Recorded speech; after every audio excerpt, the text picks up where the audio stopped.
versión Reina Valera 2020, pues si tú lo vas a buscar en tu móvil, ahí la puedes elegir también, esta versión. Dice: entró Jesús en la barca y sus discípulos le siguieron. De pronto se levantó en el mar una tempestad tan grande que las olas cubrían la barca, pero él dormía. Se acercaron sus discípulos y lo despertaron, diciendo: Señor, sálvanos, que perecemos. El Señor les dijo: ¿por qué teméis, hombres de poca fe? Entonces se levantó, reprendió los vientos y el mar, y sobrevino una gran calma. Los hombres, maravillados, decían: ¿quién es este, que aun los vientos y el mar le obedecen?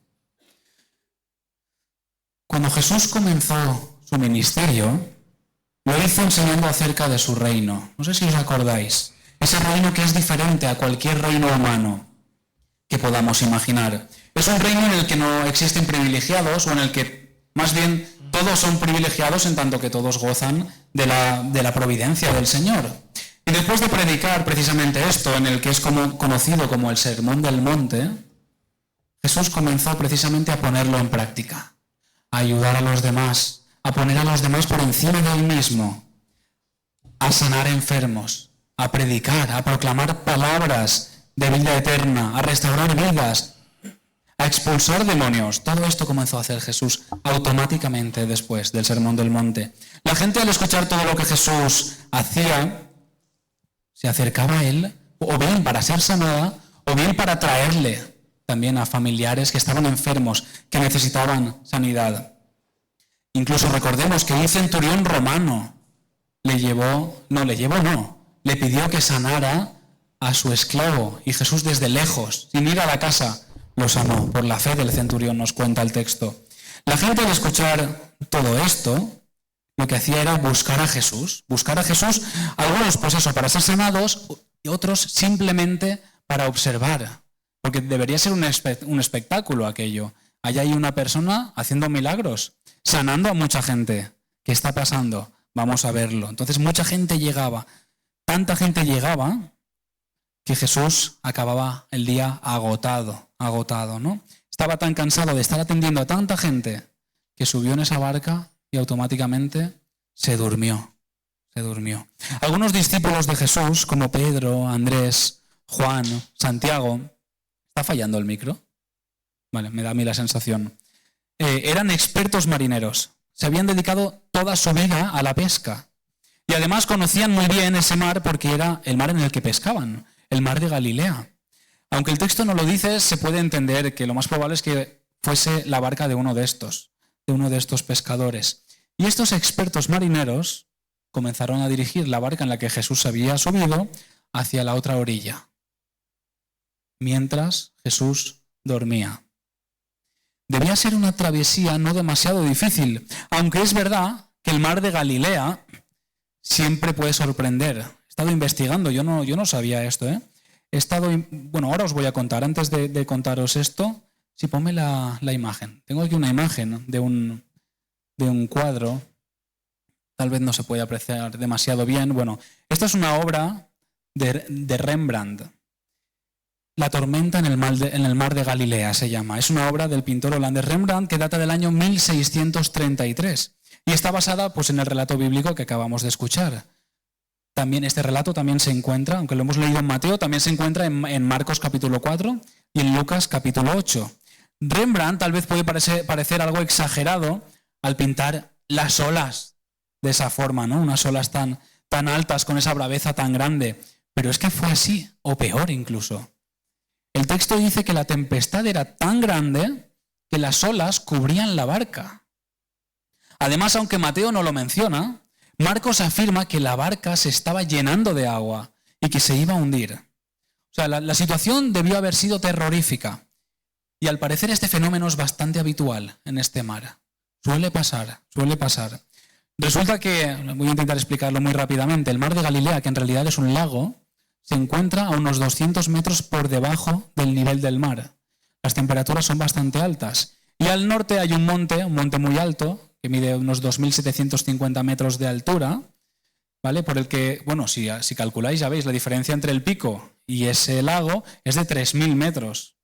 Cuando viene un viento por el norte que tiene que superar el monte, ¿cómo baja? Baja rápido y baja frío. Cuando se choca con las altas temperaturas del mar de Galilea, se ve que se montan ahí tormentas increíbles y además de repente, ¿no? Pues algo así es lo que les pasó a estos marineros, ¿no? A estos discípulos de Jesús. Aunque nuestra traducción de la Biblia utiliza la palabra tempestad, la palabra griega, sabéis, o los que no lo sabéis, el Nuevo Testamento está escrito en griego. Y la palabra que utiliza el autor originalmente es una palabra griega que se pronuncia seísmo. En español también existe, ¿no? Seísmo. Un temblor, un terremoto. Es algo catastrófico, no es una simple tormenta. Estamos hablando de un fenómeno atmosférico muy fuerte, ¿vale? Así que el susto que se llevarían los hombres en aquella barca debió haber sido bastante grande. Lo curioso de todo esto es que Jesús seguía dormido. Seguramente estaría empapado. Yo ya sabéis que me gusta imaginarme bien la escena y es a lo que os invito, a que cuando leáis la Biblia os imaginéis bien, intentéis introduciros bien en el relato. Yo me imagino que Jesús estaría empapado porque las olas eran más altas que la barca y la barca se estaba inundando. Pero aún así él seguía durmiendo. Y esto puede ser comprensible, ya que Jesús se había pasado el día trabajando duramente sin parar. Unos versículos antes, los versículos 16 y 17, leemos esto. Al llegar la noche, le llevaron muchos endemoniados y con la palabra echó fuera a los demonios y sanó a todos los enfermos, para que se cumpliera lo dicho por el profeta Isaías. Él mismo tomó nuestras enfermedades y llevó nuestras dolencias. Estas palabras de Isaías, hablando del siervo sufriente, han sido bastante mal interpretadas en muchas ocasiones. Algunos entendieron que estas palabras eran literales, afirmando que las enfermedades y los pecados de la gente se los aplicaba Jesús a su propia piel, convirtiéndose él en el máximo pecador o en el máximo enfermo, por decirlo de alguna forma. Pero esto no es así. Cuando Isaías dijo que Jesús tomó nuestras enfermedades, lo que está diciendo es que se hizo partícipe del sufrimiento de los que sufren. Por eso Mateo lo usa aquí, en este contexto. Su amor por el prójimo lo lleva a dolerse con los demás. Tomaba el dolor de los demás como el suyo propio. Los que sois padres sabéis lo que duele ver a un hijo hacerse daño. O cuando un hijo está enfermo. Da mucha pena. Y los padres lo sufrimos bastante. Produce una tristeza profunda. Es doloroso. Pues esto es lo que le pasaba a Jesús cuando veía a su alrededor tantos enfermos, tanta gente sufriendo. Ese amor lo llevaba a pasarse horas y horas recibiendo, escuchando, sanando, animando, aconsejando.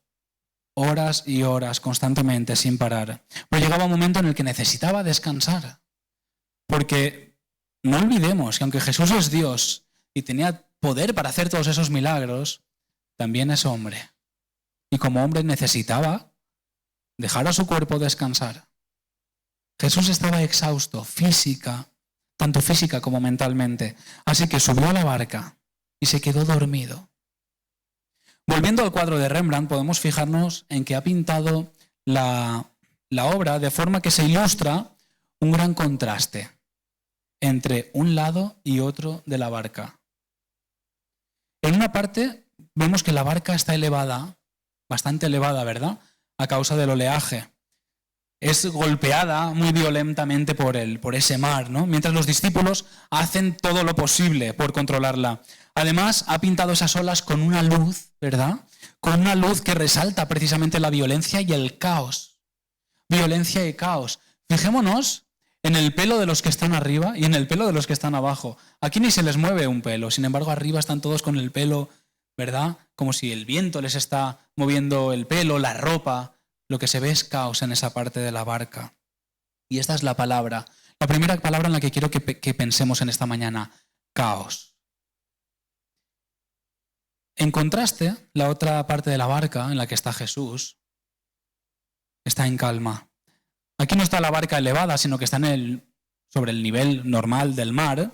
Y tampoco esta parte está salpicada por ninguna de esas olas tan iluminadas, sino que pues esta luz tenue con la que lo ha pintado refleja más bien serenidad, orden. Este contraste es muy importante porque expresa muy bien lo que es en realidad la obra de Dios. Expresa muy bien lo que es en realidad la obra de Dios, toda la obra. Vámonos al principio del todo, a Génesis capítulo 1, versículo 1. ¿Qué nos dice Génesis 1:1? Todos lo sabemos de memoria, ¿no? En el principio creó Dios los cielos y la tierra. Y la tierra estaba, no lo voy a buscar, creo que ya lo sabéis. Y la tierra estaba desordenada y vacía. La tierra estaba desordenada y vacía. Todo era caos. Así que el Señor comienza a poner orden. El Señor comienza a poner orden. Separó la luz de la oscuridad. Separó el agua de la tierra. Puso a cada especie animal en su lugar. Mandó al hombre que le pusiera nombre a todas las especies animales. Lo organizó todo para que este mundo funcionara a la perfección. Pasó del caos al orden. Transformó el caos en orden. Y cuando estuvo todo ordenado, ¿qué hizo? Descansó. Gracias, Magda. Descansó. A lo largo de la historia, la humanidad ha experimentado un patrón. A modo de péndulo. ¿Sabéis lo que es un péndulo, verdad? Hemos tenido tiempos de caos. Tiempos de orden creo que hemos tenido pocos, pero más orden a veces hemos tenido, ¿no? Muchas veces vemos que vamos de la guerra a la paz, de la guerra a la paz, tiempos de más guerra, tiempos de algo más de paz, porque nunca a perfección, no hemos llegado aún a la perfección, pero sí que hemos vivido una especie de péndulo. Y este péndulo ha seguido esta inercia desde que el ser humano decidió alejarse de Dios. Desde ese momento, porque nosotros tenemos que estar siempre en el orden perfecto que Dios habría creado, pero al apartarnos, al decidir vivir alejados de Dios, empezamos a dar vueltas en ese péndulo. Este mismo patrón, este mismo péndulo, lo experimentamos también en nuestra propia vida, a modo individual. No necesitamos irnos muy lejos, ni en el tiempo, ni en historias antiguas. En nuestra vida también hay tiempos de caos y tiempos de orden. No sé si alguien puede secundar esto que acabo de decir. ¿Es verdad? Yo no sé si en tu vida has tenido solo tiempos de orden. Yo no. Yo he vivido tiempos de caos y tiempos de orden. Y lo sigo viviendo. Sigo pasando por tiempos de caos y tiempos de orden. Tiempos malos y tiempos mejores. Todos sabemos lo bien que se está cuando se está bien y lo mal que se pasa cuando se está mal, ¿verdad? Porque Dios no creó al ser humano para vivir en medio del caos. No fue su intención nunca que viviéramos en medio del caos. No fue su intención. El problema es que no hemos sido capaces de mantener ese mundo ordenado que Dios estableció. No hemos sido capaces. Poco a poco vamos hundiendo nuestro mundo más y más en el caos, más y más. Porque el ser humano decidió precisamente darle la espalda a Dios. Y lejos de Dios no hay otra cosa que caos. No hay otra cosa. Precisamente por esto Dios envió a su Hijo al mundo. Precisamente por esto. Jesús fue la solución definitiva al caos. Tal vez pienses, pues Jesús ya ha venido y sigue habiendo caos. Si era la solución definitiva, es cierto.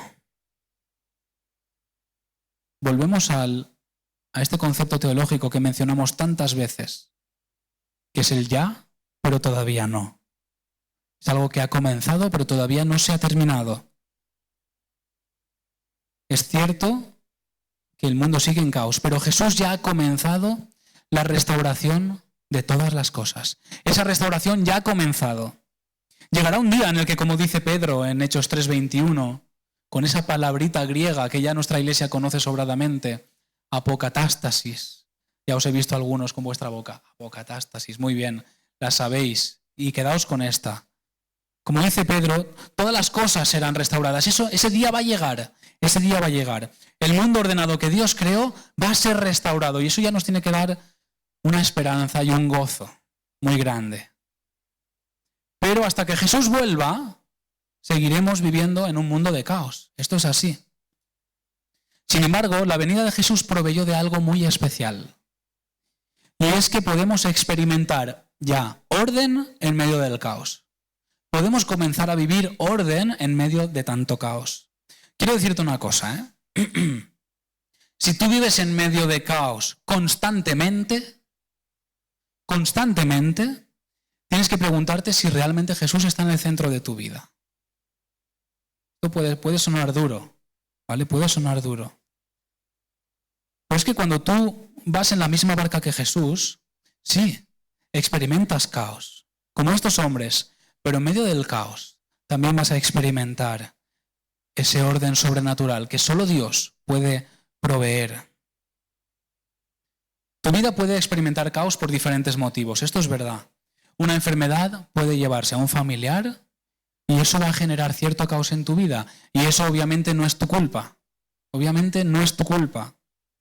Aún así, en medio de ese caos, de ese sufrimiento tan duro, Jesús es el único que puede ofrecerte esa paz sobrenatural que sobrepasa todo entendimiento, esa paz que no se entiende.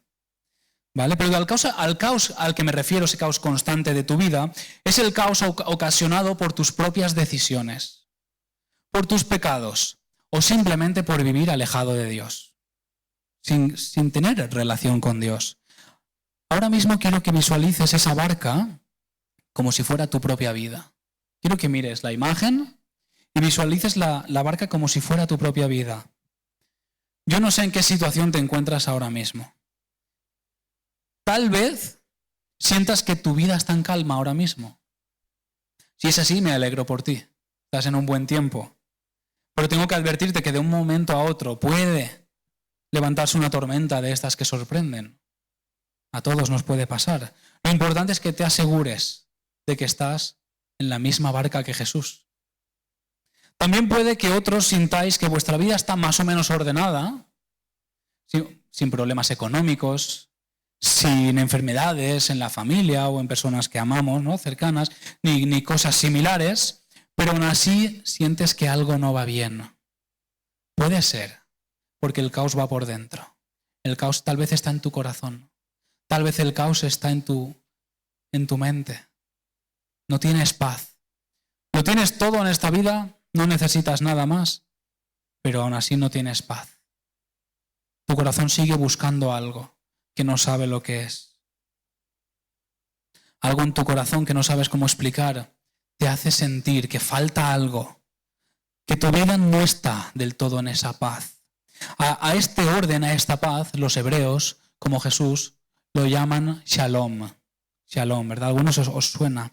Shalom. Shalom no es simplemente paz en el sentido de ausencia de guerra. No es solo eso. En realidad lo que es Shalom significa es plenitud. Plenitud. Esto está completo. Es como un puzzle al que le pones la última pieza y dices, está completo. No le falta nada. Nada más. No necesito nada más. Ya está completo. Ese es el Shalom que Jesús te ofrece. El Shalom que Jesús nos ofrece.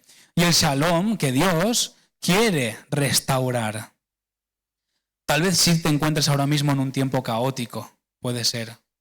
Puede ser que te encuentres en un tiempo muy caótico, rodeado o rodeada de situaciones muy complejas de las que no tienes control o de las que crees que no tienes control, ni tampoco tienes ni idea de cómo solucionarlas. Puede ser que te encuentres en ese momento. Sea cual sea tu situación, necesitas asegurarte de que estás en la misma barca que Jesús.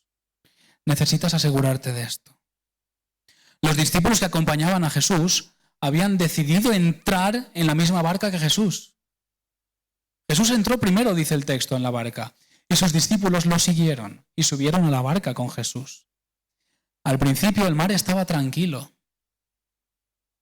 El peligro de esa tranquilidad es que puedes confiarte demasiado y puedes llegar a pensar que no necesitas a Jesús. Eso es un peligro. Cuando vivimos constantemente en paz, en una cierta paz, podemos confiarnos demasiado y pensar, no necesito a Jesús. Imagina lo que habría pasado si Jesús no hubiese estado en esa barca. Imagina lo que habría pasado. Lo más probable es que todos hubiesen muerto porque eran pescadores experimentadísimos que estaban diciendo, Señor, sálvanos porque perecemos, vamos a morir. Pescadores súper experimentados diciéndoselo a un carpintero, porque Jesús no era pescador. Sin embargo, habían visto ya en Jesús algo especial, había sanado a mucha gente, ¿no? Algo más podría hacer él seguro, pero a ellos ya se les iba de las manos la situación. ¿Qué habría pasado si Jesús no hubiese estado en esa barca? ¿Qué pasará si Jesús no se encuentra en tu barca? Necesitas asegurarte de que vas en la misma barca que Jesús. Por otra parte, Jesús subió a esa barca sabiendo lo que iba a suceder. Jesús subió a la barca sabiendo lo que iba a suceder. Y Jesús permitió que sus discípulos experimentaran esta tormenta. Cuando los discípulos vieron cómo Jesús calmó el mar y el viento, se preguntaron, ¿quién es este? Que hasta el viento y el mar le obedecen. ¿Quién es? Los discípulos habían visto a Jesús sanar, hacer milagros con muchas personas. Sabían de su poder, pero no sabían hasta qué punto podía llegar el poder y el amor de Jesús. La tormenta les permitió experimentar precisamente este poder de Jesús. Por eso Dios sigue permitiendo tormentas en nuestra vida. Las sigue permitiendo. Porque Él quiere que le conozcas personalmente. Y tal vez pienses, yo ya le conozco personalmente. No es suficiente. Si sigues aquí es porque no es suficiente. Él quiere una relación aún más profunda, aún más profunda. Él no se dejó torturar y matar en esa cruz por placer, por gusto. Lo hizo precisamente para ofrecerte su paz, su shalom, que es algo completo, no es parcial, es algo completo, plenitud.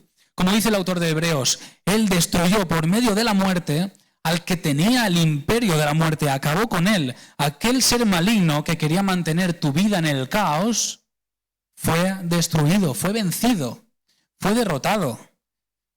Ahora tiene los días contados, porque sigue haciendo de las suyas, ¿verdad? Sigue intentando traer caos a nuestra vida, pero ya está vencido.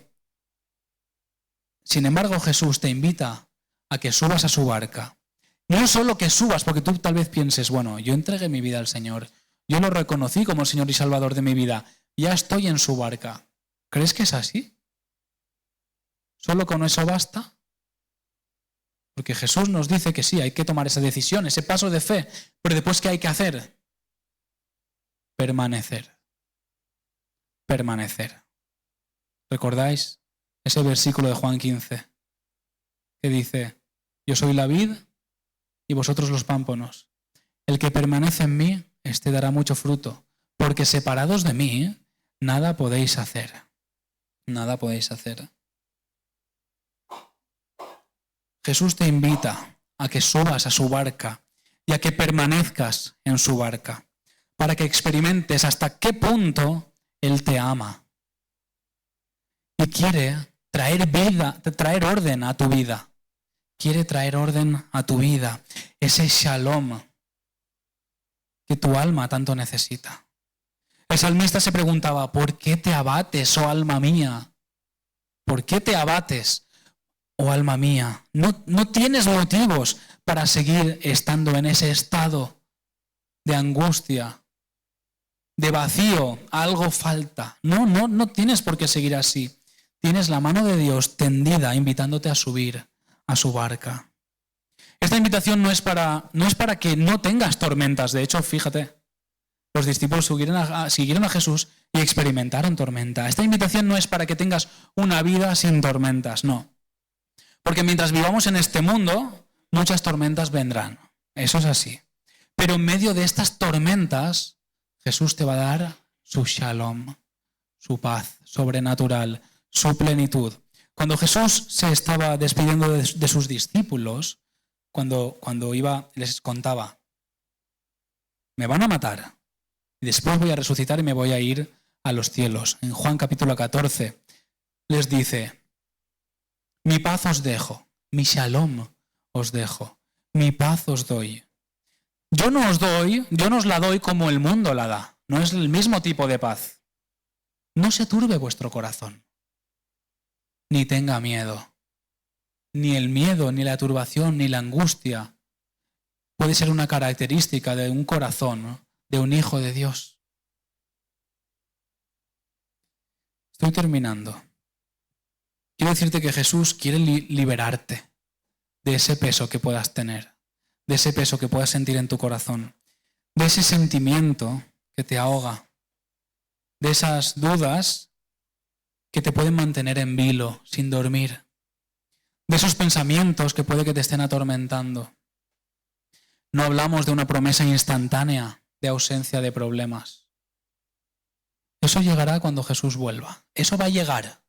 No te preocupes, que va a llegar. Hasta entonces seguiremos enfrentando problemas y situaciones difíciles, pero la promesa de Jesús es que si estás en su barca, esa tormenta, esa angustia de tu corazón se va a calmar. Se va a calmar.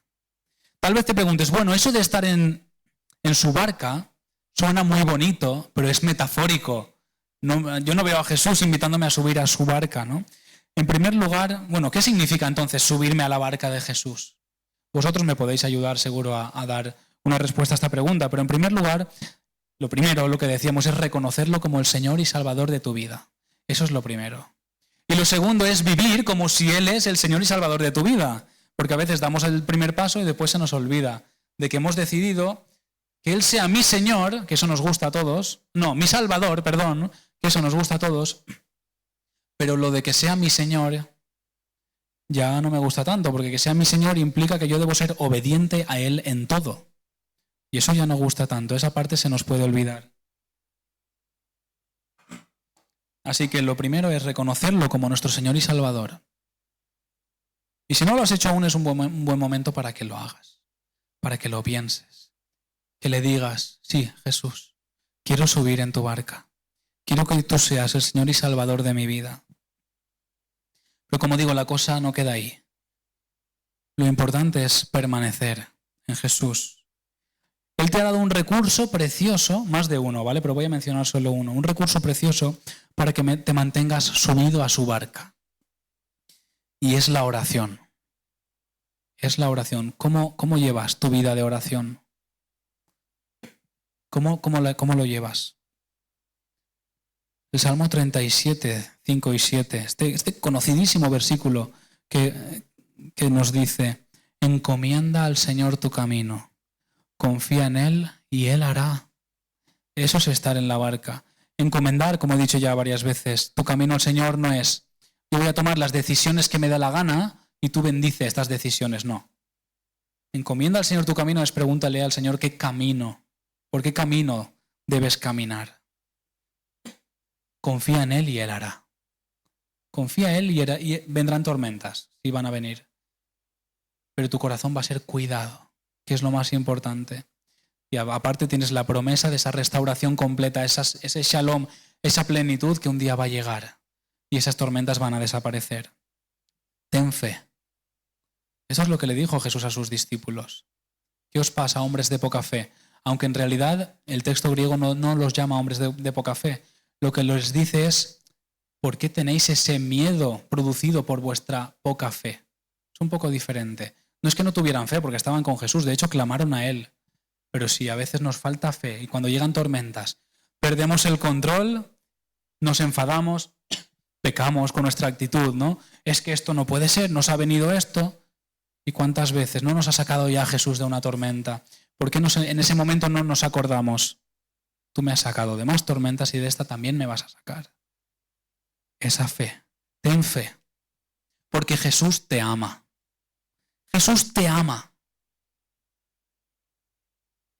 Y del mismo modo que se quedó agotado, exhausto por sanar a aquellos enfermos, se desvive también para socorrerte a ti. Se desvive a día de hoy también, sea cual sea tu situación, para darte esa paz, ese shalom, porque te ama. Él es el único que puede darte esa paz que tú necesitas. Voy a acabar aquí. Te voy a invitar a que cierres tus ojos. Y te voy a poner una canción, creo que ya la puse un día. Quiero que la vuelvas a escuchar, que pienses en sus palabras, que es como una invitación del Señor. Confía en mí. Confía en mí. Que yo renovaré tu fuerza y tu alegría, como ave por el cielo volará.